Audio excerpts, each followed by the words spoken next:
Right ఇక మమతా తుఫాన్ కారణంగా ఏపీ వ్యాప్తంగా కూడా దాదాపు 4 లక్షల ఎకరాల్లో పంట నష్టం జరిగినట్టుగా ఇప్పటివరకు అంచనా వేస్తున్నామంటూ వ్యవసాయ శాఖ మంత్రి అచ్చెన్నాయుడు చెప్తూ ఉన్నారు. రాష్ట్ర వ్యాప్తంగా కూడా పంట నష్టాన్ని అంచనా వేయడానికి అధికారులు అటు క్షేత్ర స్థాయిలో పర్యటిస్తారని కూడా చెప్పారు. నష్టపోయిన అన్నదాతలను కేంద్ర రాష్ట్ర ప్రభుత్వాలు కలిసి ఆదుకుంటాయంటూ భరోసా ఇస్తూ ఉన్నారు. పంట నష్టంపై 5 రోజుల్లో సమగ్ర నివేదికను సీఎం చంద్రబాబుకు సమర్పిస్తాము అంటున్న మంత్రి అచ్చెన్నాయుడుతో మా ప్రతినిధి శంకర్ ఫేస్ టు ఫేస్ చూద్దాం. మెంతా తుఫాన్ నేపథ్యంలో అయితే ఇప్పటికే తీరం దాటింది. దీనికి సంబంధించి పంట నష్టం ఎక్కువగా ఉందంటున్నారు. అయితే ఇప్పుడు వ్యవసాయ శాఖ మంత్రి మనతో ఉన్నారు, మాట్లాడే ప్రయత్నం చేద్దాం. అచ్చెన్నాయుడు గారు చెప్పండి, ఇప్పటికే తుఫానికి సంబంధించి నివారణ చర్యలు తీసుకున్నారు. అయితే ఎక్కడ కూడా ప్రాణ నష్టం జరగకుండా కూడా కమాండ్ కంట్రోల్ రూమ్లో ఏర్పాటు చేశారు. సీఎం చంద్రబాబు కూడా రాత్రి 1 గంట వరకు కూడా సచివాలయం నుండి పనిచేసిన పరిస్థితి కనిపిస్తుంది. అయితే ఈ నేపథ్యంలో పంట నష్టం ఏ విధంగా వచ్చింది, ప్రధాన అంచనా ఎంత ఉంది సార్? టెంటేటివ్గా నిన్ననైతే వరి 4 లక్షల చిల్లర ఉద్యానవన పంటలు పోయినట్టుగా టెంటేటివ్ రిపోర్ట్ అయితే ఉంది. రాత్రి తీరం దాటింది, ఈవేళ కూడా వర్షాలు పడుతున్నాయి. నిన్ననే ముఖ్యమంత్రి గారు స్పష్టమైన ఆదేశాలు ఇచ్చారు. ఎట్టి పరిస్థితుల్లో 4-5 రోజుల్లో ఈ రాష్ట్రం మొత్తం మీద ఏదైతే ఇచ్చాపురం నుంచి తిరుపతి వరకు ఎక్కడైతే మనకి పంట నష్టం జరిగిందో అన్నీ కూడా వాస్తవాలు ఫీల్డ్కి వెళ్ళి టీమ్స్ వేసి వాస్తవాలన్నీ కూడా రిపోర్ట్ చేయమని స్పష్టంగా ఆదేశాలు ఇచ్చారు.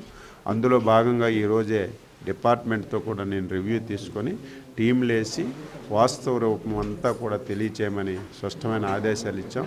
ఈ రాష్ట్రంలో రైతులందరికీ వ్యవసాయ శాఖ మంత్రిగా ఒకటే తెలియజేస్తున్నాను, మీ దగ్గరికి వ్యవసాయ శాఖ అధికారులు వస్తారు, మీ పొలాలు చూస్తారు, ఏ పంట ఉందో చూస్తారు, ఎంత నష్టపోయిందో చూసి అన్నీ కూడా ఎన్యూమరేషన్ చేసి ఇమీడియట్గా ఇక్కడ పంట వ్యవసాయం కానీ వ్యవసాయ అనుబంధ శాఖల్లో కానీ ఎంత నష్టం జరిగిందో కేంద్ర ప్రభుత్వానికి పంపించి వారి సహకారం కూడా తీసుకొని రైతులకు మేలు చేయడానికి ఇప్పటికే అన్ని ఏర్పాట్లు చేస్తున్నాం. సార్, సీఎం చంద్రబాబు గారు రివ్యూ మీటింగ్ కూడా ఉండబడుతుందంటున్నారు. దీనికి సంబంధించి ఇప్పుడు ఇక్కడ ఏమన్నా వచ్చే అవకాశం ఉందా సార్? తెలియదు, ఇప్పుడే టెలికాన్ఫరెన్స్ అవుతుంది. అయిన తర్వాత వాళ్ళు ఏ నిర్ణయం తీసుకుంటారో చూడాలి. ఒకవేళ వస్తే ఏరియల్ సర్వే చేస్తాను అనుకుంటున్నాను, ఇక తెలియదు, కన్ఫర్మ్ కాదు.